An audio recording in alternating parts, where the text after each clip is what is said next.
Okay, good morning everyone. તો આપણે વાત કરી રહ્યા છીએ વિદ્યુત ભાર અને ક્ષેત્રો વિશે, બરાબર. ઇલેક્ટ્રિક ચાર્જ અને ઇલેક્ટ્રિક ફિલ્ડ વિશે વાત કરી રહ્યા છીએ. તો જો ગોસના નિયમ વિશે આપણે ભણી ગયા હતા, બરાબર, કે ગોસનો નિયમ શું કહેતો હતો કે કોઈક બંધ સપાટી સાથે સંકળાયેલ જે કુલ ફ્લક્સ હશે એનું મૂલ્ય કેટલું હશે 5 = Q/ε0. એ નેક્સ્ટ લેક્ચરમાં જોઈ ગયા હતા, બરાબર. હવે આજે શું વાત કરીશું કે જે ગોસનો નિયમ હશે એના જે એપ્લિકેશન છે એના વિશે વાત કરીશું કે ગોસના નિયમનો ઉપયોગ કરીને જે વિદ્યુત ક્ષેત્ર હોય એ ફાઇન્ડ આઉટ કરી શકે. કોના માટે? ધારો કે એક હું તમને એક્ઝામ્પલ આપું.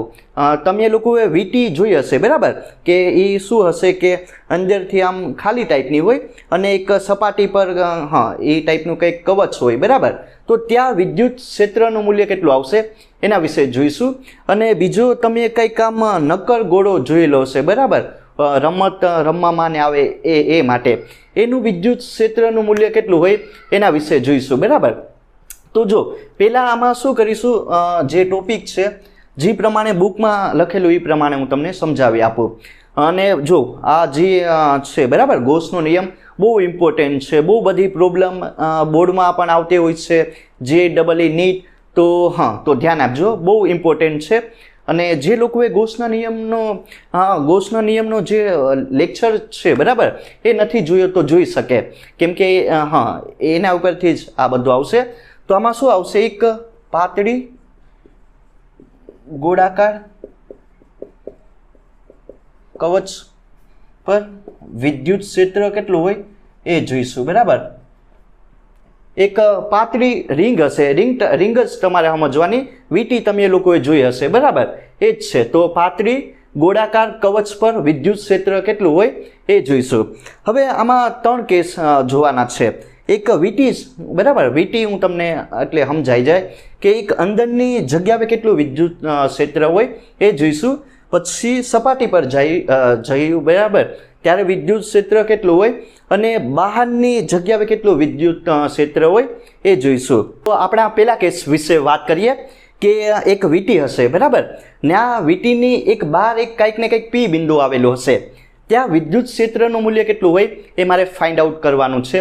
અને જો બહુ સારું એવું છે, ધ્યાન આપજો કે બહારના બિંદુએ વિદ્યુત ક્ષેત્ર એનું મૂલ્ય કેટલું હોય એ હું ફાઇન્ડ આઉટ કરીશ. તો હું કઈ રીતનું ફિગર બનાવીશ એ ધ્યાન આપજો.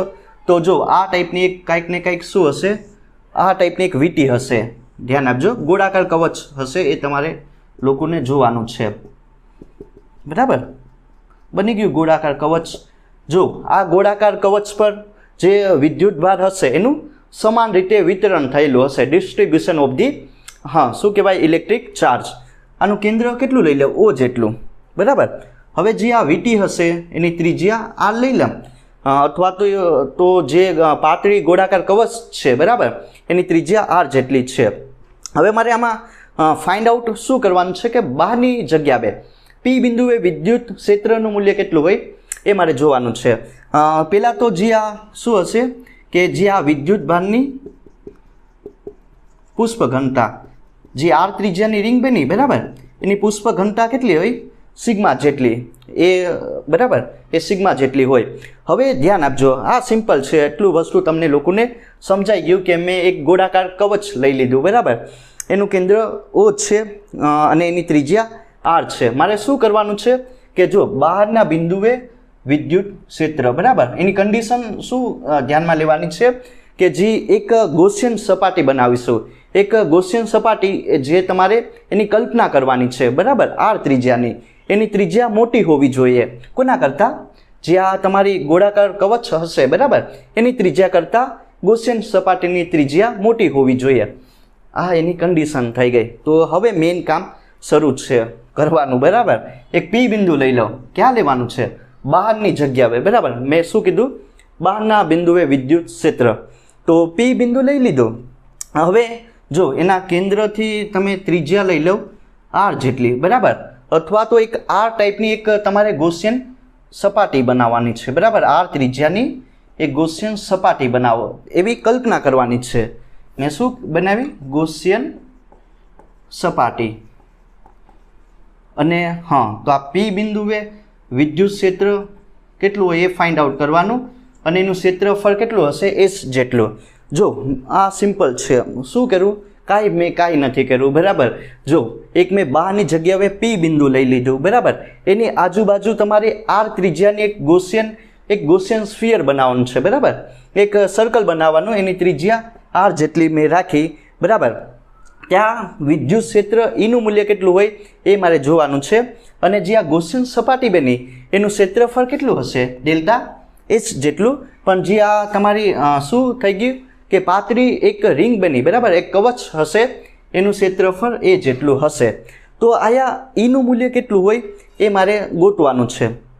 હા, સમજાયું કે નહીં? ગોસિયન સપાટીનો ગોસનો નિયમનો યુઝ કરીને આયા કેટલું વિદ્યુત ક્ષેત્ર ઈનું મૂલ્ય આવે એ જોઈશું. અને જો આ બંને જે ઈ અને જે આ નાનો ક્ષેત્રફળ ખંડ હશે, બરાબર, એ સમાન દિશામાં છે, તો એ ધ્યાન આપીશું. તો આ ટાઈપની ફિગર છે.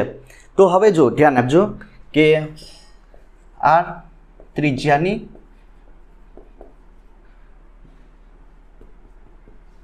રિંગ, બરાબર, આર ત્રિજ્યાની પાતળી રિંગ, તેની શું હશે કે વિદ્યુત ભાર ઘનતા સિગ્મા, બરાબર, સિગ્મા હશે કે નહીં, એનું મૂલ્ય કેટલું હોય, બરાબર, Q/A જેટલું. એકમ ક્ષેત્રફળ દીઠ જે વિદ્યુત ભારનું વિતરણ થયેલું હોય એને વિદ્યુત ભારની પુષ્પ ઘનતા કહેવામાં આવે, એનું મૂલ્ય એટલું હોય. અને બીજું કે શું લખી શકાય એ ધ્યાન આપજો કે કે પી બિંદુએ વિદ્યુત ક્ષેત્ર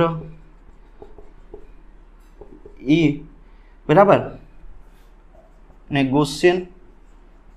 ગોસિયન સપાટીની ત્રિજ્યા કેટલી થઈ ગઈ તમારી, આર જેટલી છે, બરાબર. તો પી બિંદુએ વિદ્યુત ક્ષેત્રનું મૂલ્ય કેટલું હોય એ ફાઇન્ડ આઉટ કરીશું. તો ધ્યાન આપજો. પહેલાં તો શું કરીશ કે આ એક તમે નાનામાં નાનું એક નાનું ફ્લક્સ લઈ લો, અરે એટલો ભાગ કાપી લો, એક શું કરીશ, એક નાની જગ્યાએ તમારે શું કરવાનું, એક નાનું ફ્લક્સ ફાઇન્ડ કરી દઉં, બરાબર. એટલે કે સૂક્ષ્મ ફ્લક્સ કેટલું હશે એ જોઈશે. D5 જેટલું કેટલું હોય, EDS. આ શું હશે, એક નાની જગ્યાએ તમે એટલું ફ્લક્સ ફાઇન્ડ કરી લીધું, બરાબર. D5 નું વેલ્યુ કેટલું હોય, EDS cos થીટા cos 0, બરાબર, કેમ કે બંને સમાન દિશામાં છે.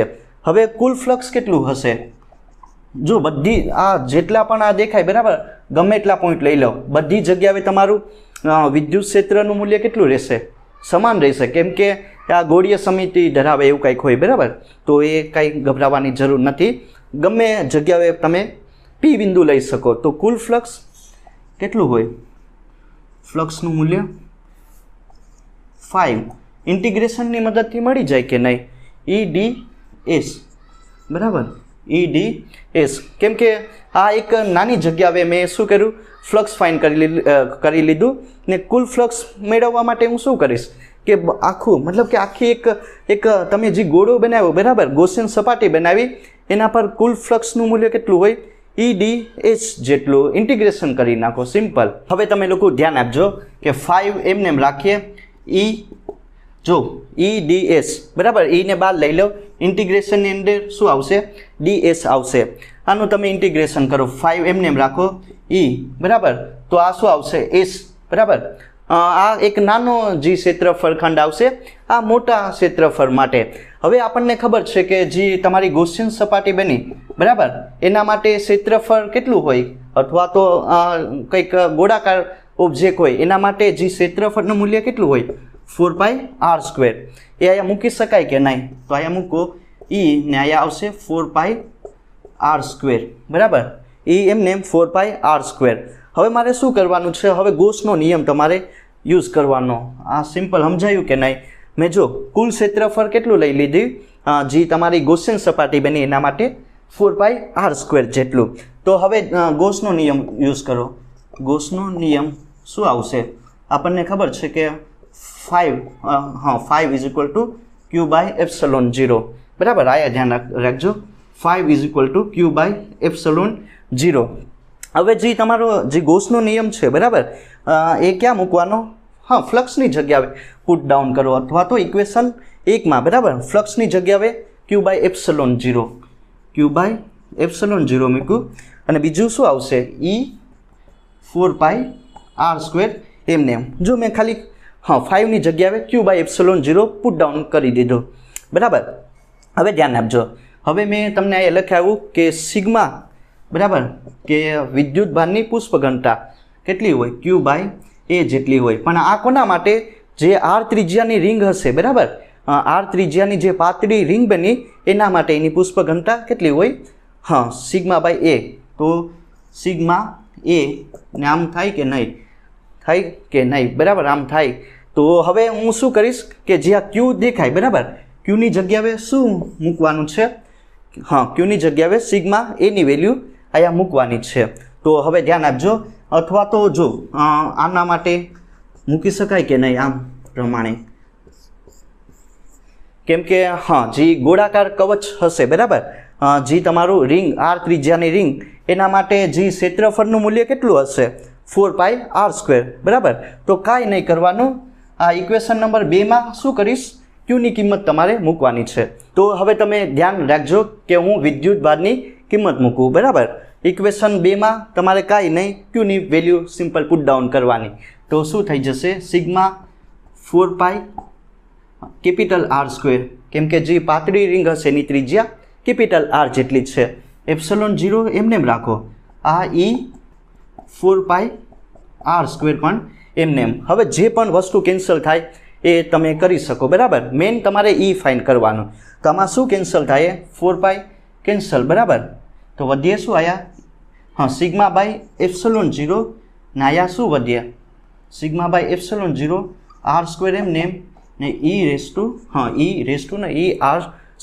હવે આપણું ઇક્વેશન આ ટાઈપનું બની ગયું. આમાં તમારે કાંઈ નથી કરવાની, જે ઈની વેલ્યુ છે એ ફાઇન્ડ આઉટ કરવાની. તો ઈને એમને એમ રાખો ને છેદમાં શું આવી જાય? જો આ એમને એમ E એપ્સલોન 0 એમને એમ R² ને છેદમાં સ્મોલ r² બરાબર. તો આ ટાઈપનું એક ઇક્વેશન બની ગયું. મેં કાંઈ નહીં કર્યું, આમાં જે 4π હશે એને મેં કેન્સલ આઉટ કરી દીધું બરાબર. તો અહીંયા વધે સિગ્મા બાય એપ્સલોન 0 ને R² એમને એમ બરાબર, ને ER² પણ એમને એમ.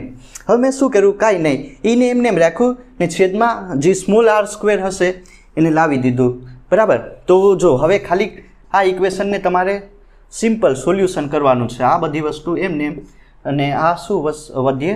E epsilon 0 small r². હવે એક વસ્તુ આમાં તમારે શું કરવાનું છે કે જે તમારી એપ્સલોનની શું કહેવાય કે જે તમારે આ સિગ્મા વેલ્યુ છે એને વેલ્યુ પુટ ડાઉન કરવાની સિમ્પલ. તો શું હશે? ક્યુ બાય એ ને સિગ્મા એમને એમ ક્યુ બરાબર. આની વેલ્યુ કેટલી થઈ જશે? 4πr². બસ એ તમારે કેમાં મૂકવાની? આ ઇક્વેશનમાં મૂકવાની છે. કાંઈ નહીં, મેં જે વિદ્યુત ભારની પુષ્પ ઘનતા છે એની વેલ્યુ આ ઇક્વેશનમાં પુટ ડાઉન કરવાની. તો એ એમને એમ રાખો. જો હવે મૂકીએ કે નહીં? ક્યુ બાય 4π કેપિટલ R², આ પણ એમને એમ R² ને અહીંયા શું વધીએ? Epsilon R². મેં કાંઈ નથી કર્યું કે જે આ સિગ્મા જે વિદ્યુત ભારની પુષ્પ ઘનતા હશે એની વેલ્યુ આ ઇક્વેશનમાં મૂકી દીધી બરાબર. બીજું કાંઈ નથી કરવાનું. હવે આ કેન્સલ કરો, કેપિટલ R² કેન્સલ. તો E એમને એમ ક્યુ અપોન 4π એપ્સલોન 0 ને આયા શું વધીએ? 1/, સ્મોલ r² બરાબર, 1/, સ્મોલ r². જો આ વસ્તુ કેન્સલ, ક્યુ એમને બરાબર, ક્યુ બાય 4π, હા ક્યુ બાય 4π એપ્સલોન 0 ને 1/r² એમને રાખો. હવે E એમને જો 1/4π એપ્સલોન 0, 1/4π એપ્સલોન 0 એની જગ્યાએ ક્યુ મૂકી ક્યુ શું કે મૂકી શકું કે નહીં? તો કે બરાબર ક્યુ એમને r². તો આ તમને વેલ્યુ મળી ગઈ અને કેની જગ્યાએ શું હશે? 1/4π એપ્સલોન 0. તો આ તમારું થઈ ગયું કોના માટે? બહારની જગ્યા માટે. આ સિમ્પલ તમારું સોલ્યુશન થઈ ગયું કે જે વિદ્યુત ક્ષેત્રનું મૂલ્ય હશે બરાબર ને, જે વિદ્યુત ક્ષેત્રનું મૂલ્ય હશે સપાટીના બહારના બિંદુએ કન્ડિશન આ વાપરવાની, બરાબર. જે ગૌસિયન સપાટીની ત્રિજ્યા હશે એ તમારી પાતળી રિંગની ત્રિજ્યા કરતાં મોટી હશે, ત્યાં વિદ્યુત ક્ષેત્રનું મૂલ્ય મને કેટલું મળ્યું? KQ by small r square. આમ પણ કહી શકાય કે નહીં, જે વિદ્યુત ક્ષેત્રનું મૂલ્ય હશે એ આ ઇક્વેશનની મદદથી ઘટીએ, બરાબર. કે કોના માટે? તો કે બહારના બિંદુએ વિદ્યુત ક્ષેત્રનું મૂલ્ય. તો આ એક ઇક્વેશન થઈ ગયું. તો પેલા કેસ વિશે આપણે વાત કરી લીધી કે એક સપાટીના બહારના બિંદુએ વિદ્યુત ક્ષેત્રનું મૂલ્ય કેટલું હોય. હવે હું શું કરીશ? અંદરની જગ્યાએ આવીશ કે અંદરની જગ્યાએ કંઈક P બિંદુ લઈ, બરાબર. ત્યારે વિદ્યુત ક્ષેત્રનું મૂલ્ય કેટલું હોય? જે ગોળાકાર કવચ હશે એના લીધે, બરાબર, કેટલું ઉદ્ભવ્ય એના વિશે વાત કરીશું. અને ત્રીજું કેસ લઈશું કે એક્ઝેક્ટ સપાટી પર વિદ્યુત ક્ષેત્રનું મૂલ્ય કેટલું હોય એ જોઈશું, બરાબર. બીજો કેસ આવે કે અંદરના બિંદુએ વિદ્યુત ક્ષેત્ર, બરાબર, કે ઇનર સરફેસમાં કેટલું હોય એ જોઈશું. કન્ડિશન શું છે? કન્ડિશન એ લેવાની છે કે જે હવે ગૌસિયન સપાટી બનશે, જેની ત્રિજ્યા હશે, બરાબર, એની જે વેલ્યુ હશે એ નાનું હોવું જોઈએ. ગૌસિયન સપાટીનું એક સર્કલ બનશે, એની ત્રિજ્યા નાની હોવી જોઈએ. કોના કરતાં નાની હોવી જોઈએ? તો r ત્રિજ્યાની જે ગોળાકાર કવચ હશે એની ત્રિજ્યા કરતાં, બરાબર. તો આમાં ધ્યાન આપજો. આ પણ બહુ કેસ એક સારો એવો છે. તો આ ટાઈપની એક તમારું શું બની ગયું? એક ગોળાકાર કવચ બની ગયું, અથવા તો વીંટી લેવાની છે, બરાબર. થોડુંક સારી રીતના બનાવીએ. એનું સેન્ટર O લઈએ અને એની ત્રિજ્યા કેટલી લઈએ? r જેટલી. આ તો આપણને એટલી વસ્તુ ખબર, બરાબર. આ સિમ્પલ એટલી વસ્તુ આપણને ખબર છે કે એક r ત્રિજ્યાની વીંટી થઈ ગઈ, કેન્દ્ર O, અને બીજું આની જે પુષ્પ ઘનતા હશે, પુષ્પ ઘનતા એ કેટલી રાખીએ? સિગ્મા જેટલી. હવે મારે શું કરવાનું છે? મેઇન પોઈન્ટ હવે આવે, ધ્યાન આપજો કે અંદરની સાઈડ કેટલું હોય? અંદરની સાઈડ P બિંદુ લઈ લઈએ, બરાબર. હવે હું શું કરીશ કે એક r ત્રિજ્યાની ગૌસિયન સ્ફિયર બનાવી, બરાબર, એક ગૌસિયન સપાટી બનાવી, ગૌસિયન સપાટી. તો આના માટે કેટલું વિદ્યુત ક્ષેત્ર હોય એ જોઈશું. હવે આ એકદમ સિમ્પલ છે. હવે જો તમારે શું કરવાનું છે, આમાં વધારે કાંઈ નહીં કરવાનું કે એક જો આયા કેટલું હશે E જેટલું અને ડેલ્ટા S એ બંને સમાન દિશામાં હશે, બરાબર. તો કુલ ફ્લક્સની વેલ્યુ આપણને જો ડાયરેક્ટ હું તમને અહીંયા લખી આપું, એ જેટલી થઈ જાય કે નહીં, બરાબર. તો E 4πr², બરાબર. આના માટે 4πr². અને બીજું શું આવશે કે અહીંયા તમે કુલમનો નિયમ યુઝ કરી શકો. ફ્લક્સની જગ્યાએ Q/ε0, બરાબર. કુલમનો નિયમ E/4πr². તો એટલું થઈ જાય કે નહીં? હવે ધ્યાન આપજો કે હવે તમે આમાં ફાઇન કરી શકો, બરાબર. પણ મેઇન પોઈન્ટ શું આવે એ સમજવા જેવો છે કે જો આ જે વિદ્યુત ભારનું વિતરણ થયેલું હશે એ ક્યાં થયેલું હશે? ઓબ્વિયસલી એક તો આની સપાટી પર, બરાબર. સપાટી પર વિદ્યુત ભારનું વિતરણ થયેલું હશે. તમારે સિમ્પલ વીંટી જ જોવાની છે, બરાબર. હવે બહારની સાઈડ કંઈક મેં P બિંદુ લીધેલું, બરાબર. તો જે આ સપાટી હશે, જે વિદ્યુત ભાર હશે એની કંઈક ને કંઈક ક્ષેત્ર રેખાઓ નીકળશે અને બહારની સાઈડ એના લીધે વિદ્યુત ક્ષેત્ર મળશે. પણ અંદરની સાઈડ શું છે? અંદરની સાઈડ જોવાનું છે ને. તો અંદરની સાઈડ શું છે કે આ વીંટી છે, તો અંદરની સાઈડ જે વીંટી હશે એ ખાલી હશે, ના કાંઈ વિદ્યુત ભાર આપેલું જ નથી, બરાબર. તો ના વિદ્યુત ભારનું મૂલ્ય કેટલું હશે? જે વિદ્યુત ભાર હશે, બરાબર, જે તમારો ઇલેક્ટ્રિક ચાર્જ હશે એની વેલ્યુ કેટલી થઈ ગઈ? 0 થઈ ગઈ, બરાબર. એની વેલ્યુ 0 થઈ ગઈ. હવે વિદ્યુત ભારનું વેલ્યુ 0, જે વિદ્યુત ભાર હશે એ 0, તો ફ્લક્સ પણ કેટલું? ઓબ્વિયસલી 0, બરાબર. તો વિદ્યુત ક્ષેત્રનું મૂલ્ય કેટલું થઈ જાય? સપાટી પર, અરે સપાટી નહીં, અંદરની સાઈડ, બરાબર, કેટલું થઈ જશે? 0. કન્ડિશન શું યુઝ કરવાની છે કે r ત્રિજ્યાની જે તમારું ગૌસિયન સપાટી બની એ નાની હોવી જોઈએ, બરાબર ને, કોના કરતાં? કે જે તમારી વીંટી હશે એના કરતાં. તો અંદરની સાઈડ કેટલું થઈ ગયું? તો કે 0. અંદરના બિંદુએ વિદ્યુત ક્ષેત્ર, બરાબર. હવે કોના માટે જોવાનું છે? હવે ત્રીજો કેસ પણ આરે લઈ લઈએ કે નહીં? સપાટી પર, સપાટી પર વિદ્યુત ક્ષેત્ર, બરાબર, electric field on the surface. તો મેં તમને કીધું કે જો સપાટી પર તમારે અહીંયા કંઈક ને કંઈક પી બિંદુ રાખવાનું અને ગૌસિયન સ્ફિયર બનાવવાનું, બરાબર. તો શું આવી જાય કે ગૌસિયન સ્ફિયર બનાવીશો ત્યારે એની ત્રિજ્યા જે તમારું ગૌસિયન સપાટી બનશે એની ત્રિજ્યા આર અને બીજું કોની કે જે આ વીટી હશે એની ત્રિજ્યા સમાન થઈ જાય, બરાબર. તો સિમ્પલ બહાર માટે જો આ કાંઈ નહીં, આમાં વધારે નહીં કાંઈ કરવાનું, Q/r². આ કોના માટે હશે? બહારના બિંદુએ, બરાબર. ધ્યાન આપજો, એકદમ આને સિમ્પલ સોલ્વ કરી નાખીએ. આર મોટું હશે પણ મારે સપાટી પર શું કરવાનું છે? સપાટી પર મારે વેલ્યુ જોતી ને, ખાઈ નહીં, આરની જગ્યાએ કેપિટલ આર મૂકી દઉં. તો એમને રાખો KQ/R². થઈ ગયું કે નહીં? બરાબર. તો આ કોના માટે થઈ ગયું કે સપાટી પર વિદ્યુત ક્ષેત્ર મહત્તમ થઈ જાય, બરાબર. જો સપાટી પર મહત્તમ થઈ જાય એ આપણે ગ્રાફ દ્વારા સમજીશું. તો જો એક સારી રીતના આનો આલેખ દોરીએ, બરાબર, અને કઈ રીતનું વિદ્યુત ક્ષેત્રનું મૂલ્ય ઘટીએ એ જોઈએ. તો પહેલાં તો 3 કેસ લખી નાખો. પહેલાં બહારના બિંદુએ, બરાબર, કેટલું આવશે? KQ/r². કન્ડિશન શું? કન્ડિશન પણ લખવાની કે આર હશે એ શું હશે? જે તમારી ગૌસિયન સપાટીની ત્રિજ્યા હશે એ મોટી હશે, બરાબર.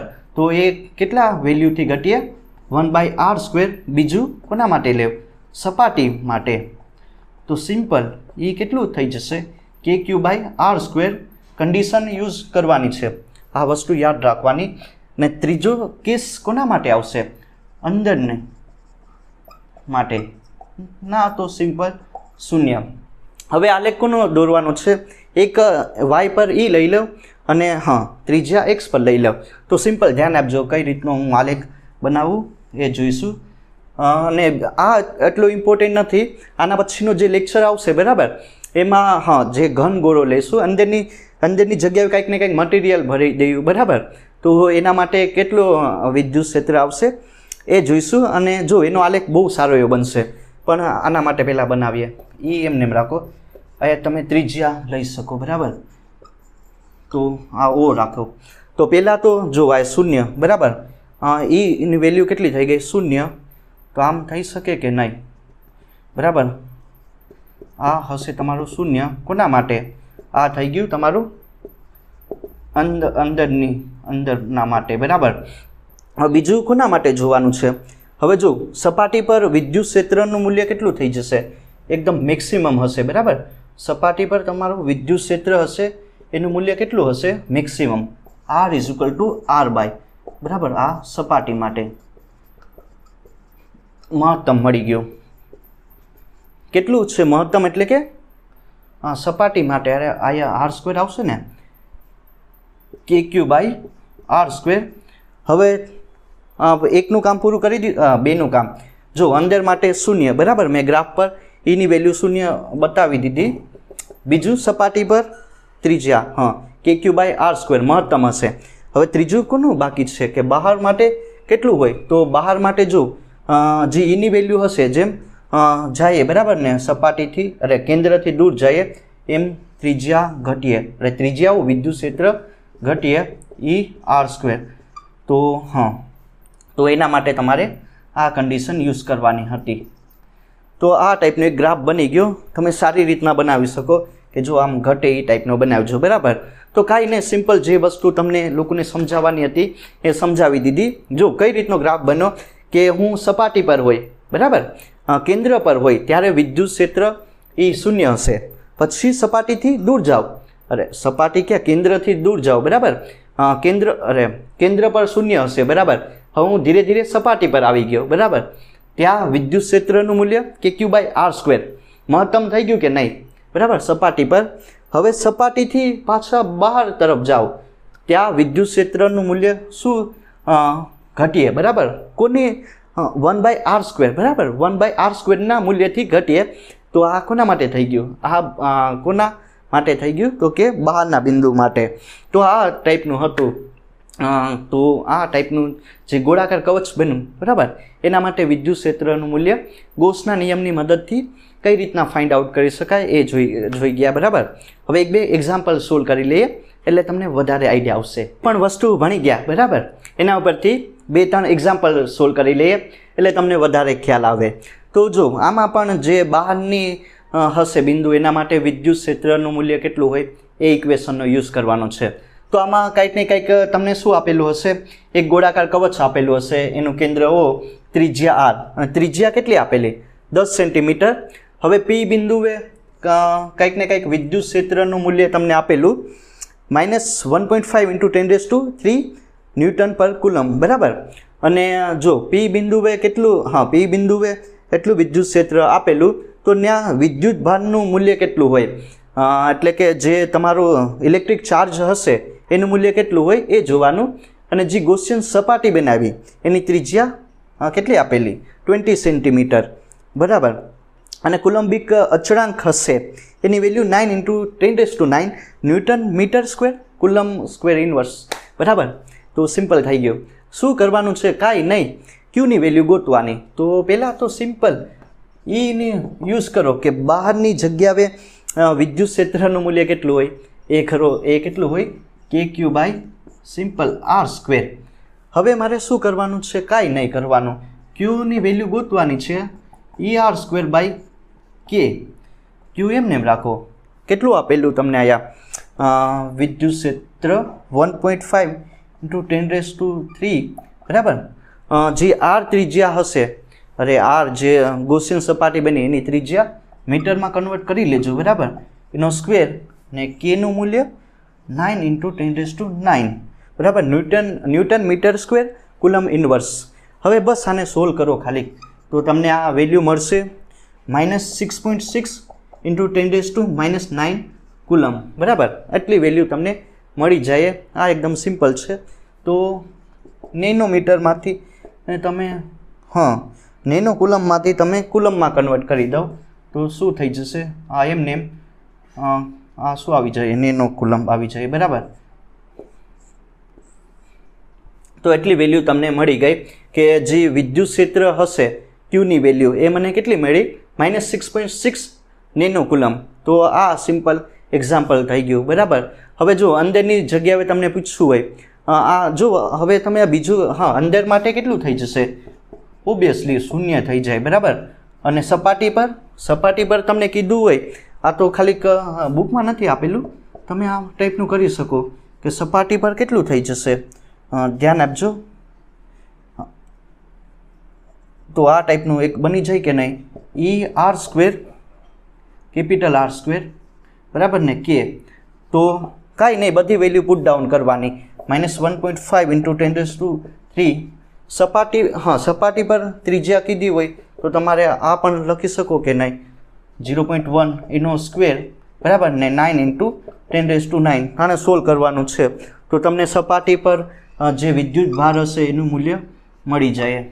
તો આ ટાઈપનું પણ તમે લોકો કરી શકો. ઓકે, તો હવે વાત કરીએ પ્રોબ્લેમ નંબર 2 વિશે. આ એકદમ સારી એવી પ્રોબ્લેમ છે, તો ધ્યાન આપજો કઈ રીતનું આને સોલ્યુશન કરવું બરાબર. તો તમને આ ટાઈપનું એક નળાકાર આપેલું, નળાકારની 3 સપાટી આપેલી A, C અને D બરાબર. આ ટાઈપનું એક નળાકાર હશે, 3 સપાટી આપેલી A, B, C. હવે આમાં શું કીધું કે જો A સપાટી આગળ વિદ્યુત ક્ષેત્ર EA હશે, C સપાટી આગળ કેટલું હશે, EC હશે, અને B આગળ તમારું EB થઈ ગયું બરાબર. એટલી વસ્તુ તમને બુકમાં આપેલું.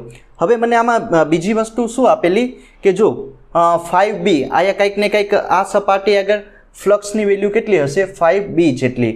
તો એ વેલ્યુ કેટલી આપેલી મને, જે B સપાટી આગળ ફ્લક્સ હશે 5B બરાબર, સફિક્સમાં C, એનું વેલ્યુ 5 જેટલી આપેલી. અને બીજું શું કીધું કે તો આ 5A ફ્લક્સની મૂલ્ય કેટલું હોય, આ કંઈક ને કંઈક ફ્લક્સ હશે 5A જેટલું, એની વેલ્યુ કેટલી હોય એ મારે ફાઇન્ડ આઉટ કરવાની. તો આ સિમ્પલ છે. વેલ્યુ કોની આપેલી તમને, 5B ફ્લક્સ 5 જેટલું આપેલું, અને ફાઇન શું કરવાનું છે, 5 સફિક્સમાં A, એ કેટલી વેલ્યુ હોય એ જોવાનું. તો કાંઈ નહીં, સિમ્પલ, જો ધ્યાન આપો, કુલ ફ્લક્સ કેટલું હોય 5 જેટલું હોય કે નહીં, તો ત્રણેયનો સરવાળો 5A, 5B પ્લસ 5C. મેં શું કર્યું, કુલ ફ્લક્સની વેલ્યુ મારે ફાઇન્ડ આઉટ કરવાનું છે. તો ત્રણેય સપાટીનું ભેગું કરી દઉં બરાબર. હવે ગોસનો નિયમ, કુલ flux q by epsilon 0 5a ગોતવાનું છે. 5b ની વેલ્યુ કેટલી આપેલી 5 જેટલી બરાબર, અને 5c તો એમને હવે ક્યુ બાય એપ્સલોન એમને રાખો. હવે ધ્યાન આપજો કે 5a બરાબર, જો આ ફ્લક્સ આને પણ કંઈક હશે ને 5c, તો 5c is equal two 5a કરી શકું કે નહીં, કેમ કે બંને સપાટી પર ફ્લક્સની વેલ્યુ સમાન હશે એટલે બરાબર.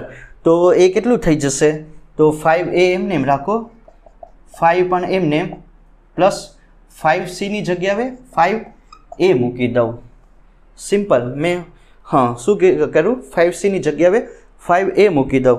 તો ક્યુ બાય એપ્સલોન એમને બરાબર, ક્યુ બાય એપ્સલોન એમને જો આના માટે ફ્લક્સની વેલ્યુ આઈ થિંક કેટલી હોવી જોઈએ, અરે એટલી જ છે બરાબર. તો જો 5a પ્લસ 5a તો શું થઈ જશે, 2 ને પ્લસ 5 એમને 5a પ્લસ 5a કેટલું થઈ જાય, 2 5a ને 5 એમને. હવે મારે આમાં શું ફાઇન્ડ આઉટ કરવાનું છે કે 5a ફ્લક્સ કેટલું હોય એ મારે ગોતવાનું. તો આને ક્યાં લાવો, ડાબી બાજુ, 2 5a એમને. સિમ્પલ, મેં આને ક્યાં લાવી દીધું, ડાબી બાજુ. તો 5a એમને રાખો ને 1/2 આમ થઈ જાય કે નહીં, ક્યુ બાય એપ્સલોન 0 માઇનસ 5. તો 5a ફ્લક્સની વેલ્યુ તમે ફાઇન્ડ આઉટ કરી શકો. કેટલી તમને જોવા મળશે કે 1/2 કાઉન્સમાં ક્યુ બાય એપ્સલોન 0 માઇનસ 5 જેટલી બરાબર. તો આની વેલ્યુ સિમ્પલ તમે આ પ્રમાણે ગોતી શકો. હવે વાત કરીએ પ્રોબ્લેમ નંબર 3 વિશે. આ પણ એકદમ સારું એવું એક્ઝામ્પલ છે, અને આ JEE આવી ગયું બરાબર, જીમાં આવી ગયું. તો ધ્યાન આપજો, થોડુંક સારું એવું એક્ઝામ્પલ છે. આમાં તમને કંઈક ને કંઈક એક પાતળી રિંગ આપેલી હશે બરાબર, એનું કેન્દ્ર O આપેલું હશે. એક આ ટાઈપની શું આપેલી, પાતળી રિંગ આપેલું, એનું કેન્દ્ર O હશે, કંઈક ને કંઈક એની ત્રિજ્યા પણ હશે, એ તમે લોકો કન્સિડર કરી શકો R તરીકે બરાબર. તો જો કેન્દ્ર પર મને જે વિદ્યુત ક્ષેત્ર, પાતળી રિંગ નહીં હોય કેમ કે તો વિદ્યુત ક્ષેત્રનું મૂલ્ય શૂન્ય થઈ જાય, પણ આ ટાઈપનું કંઈક હશે બરાબર, એ ધ્યાન આપજો. કેન્દ્ર પર તમને જે વિદ્યુત ક્ષેત્ર E હશે એનું મૂલ્ય કેટલું આપેલું કે સિગ્મા ડિવાઈડ બાય 2 એપ્સલોન 0 બરાબર. કેન્દ્ર પર જે વિદ્યુત ક્ષેત્ર હશે આયા, એની વેલ્યુ સિગ્મા બાય 2 એપ્સલોન 0 આપેલી. હવે મારે શું કરવાનું છે, આ રિંગનું કંઈક ને કંઈક તમારે આ રિંગની કંઈક ને કંઈક એક્સ અક્ષિસ હશે બરાબર. એ એક્સ અક્ષિસ પર એ વિદ્યુત ક્ષેત્રનું મૂલ્ય કેટલું લઈ લઈએ, E ડેશ હશે બરાબર. આર અંતરે કે આર અંતરે વિદ્યુત ક્ષેત્ર E ડેશનું મૂલ્ય કોની સાપેક્ષે, કે જે આ કેન્દ્ર હશે એની સાપેક્ષે કેટલું હોય એ મારે ગોતવાનું. કાંઈ નહીં, સિમ્પલ. સમજાયું કે નહીં, સિમ્પલ ફરીથી સમજાવીએ કે એક તમને આ ટાઈપનું કંઈક આપેલું હશે, ગોળાકાર રિંગ એવું કંઈક તમે લોકો યાદ કરી શકો બરાબર. એની ત્રિજ્યા R હશે. જો એક્ઝેક્ટ કેન્દ્ર પર વિદ્યુત ક્ષેત્રનું મૂલ્ય મને સિગ્મા બાય 2 એપ્સલોન 0 આપેલું. હવે આ રિંગની કંઈક એક્સ અક્ષિસ હશે બરાબર. એ એક્સ અક્ષિસ પર મેં એક્સ અક્ષિસ પર કંઈક ને કંઈક P બિંદુ રહેલું હશે, ત્યાં વિદ્યુત ક્ષેત્રનું મૂલ્ય E ડેશ હશે બરાબર. એ કેટલું હોય એ મારે ગોતવાનું છે બરાબર. તો R અંતરે વિદ્યુત ક્ષેત્ર E ડેશનું મૂલ્ય કેન્દ્રની સાપેક્ષે કેટલું હોય એ સિમ્પલ ફાઇન્ડ આઉટ કરવાનું. તો કાંઈ નહીં, જો બહુ થોડુંક સારું એવું છે તો એ ધ્યાન આપજો કઈ રીતનું આને હું સોલ્વ કરું. તો પહેલાં કેન્દ્ર પર વિદ્યુત ક્ષેત્ર, જો જે લોકોને ના સમજાયું ને એ લોકો ધ્યાન આપી શકે કે જે R ત્રિજ્યા R અંતરે જે E ડેશ હશે વિદ્યુત ક્ષેત્રનું મૂલ્ય એ કેટલું હોય એ ગોતવાનું. તો પહેલાં તો કેન્દ્ર પર આપણને આપેલું સિગ્મા બાય 2 એપ્સલોન 0. હવે મારે R અંતરે કેટલું હોય, R અંતરે વિદ્યુત ક્ષેત્ર બરાબર, એનું મૂલ્ય કેટલું હોય એ તમને ડાયરેક્શન ઇક્વેશન આપેલું બુકમાં. તો જો E ડેશ બરાબર, એનું મૂલ્ય કેટલું હોય, sigma by 2 epsilon 0 1 minus X under root of the X square plus R square. તો આ તમને ડાયરેક્શન ઇક્વેશન આપેલું બરાબર. આ ઇક્વેશનનો યુઝ કરવાનો છે કે R અંતરે વિદ્યુત ક્ષેત્ર કેટલું હશે તો એનું મૂલ્ય એટલું હોય. હવે જો આ એક્સ જે આ બંને જે હશે બરાબર, આ ત્રિજ્યા x is equal to R, તો એ સમાન હશે. તો બસ એમાં પુટ ડાઉન કરો, E ડેશ એમને સિગ્મા બાય 2 એપ્સલોન 0 1 માઇનસ એક્સની જગ્યાએ આર ને આની જગ્યાએ R square plus R square. બસ હવે આને શું કરવાનું છે, જો આ બંને ત્રિજ્યા સમાન હશે બરાબર, એક્સ જે શું કહેવાય કે જે આ બનશે કે જે અરે આ જે તમારી રિંગ હશે બરાબર એની ત્રિજ્યા અને જે આર અંતરે વિદ્યુત ક્ષેત્ર ગોતવાનું છે બંને સમાન થઈ જશે. તો હવે કાંઈ નહીં, ઈ ડેશ એમને રાખો. જો સિગ્મા બાય 2ε0 ખાલી કાને સોલ્વ કરવાનું છે. 2ε0 1 માઇનસ આર સ્ક્વેર એમને. હવે R square plus R square એટલે શું થઈ જશે, √2r². મેં કાંઈ નહીં કર્યું, એક્સની જગ્યાએ આર વેલ્યુ મૂકી દીધી બરાબર. તો હવે કાંઈ નહીં, ધ્યાન આપો, આ એમને 2ε0 1 માઇનસ આ શું થઈ જાય તો કે √2r થઈ જાય કે નહીં, અંડરરૂટની બહાર લઈ લીધું બરાબર ને આર સ્ક્વેરને. તો હવે કાંઈ નહીં, સિમ્પલ આનું સોલ્યુશન કરો. સિગ્મા 2ε0 √2r બરાબર માઇનસ આર નાયા √2r. ખાલી આનું તમારે સિમ્પલી સોલ્યુશન કરવાનું છે. તો જો હવે હું ખાલી આ ટાઈમનું તમને કરીને બતાવી દઉં બરાબર, વધારે નહીં કરા.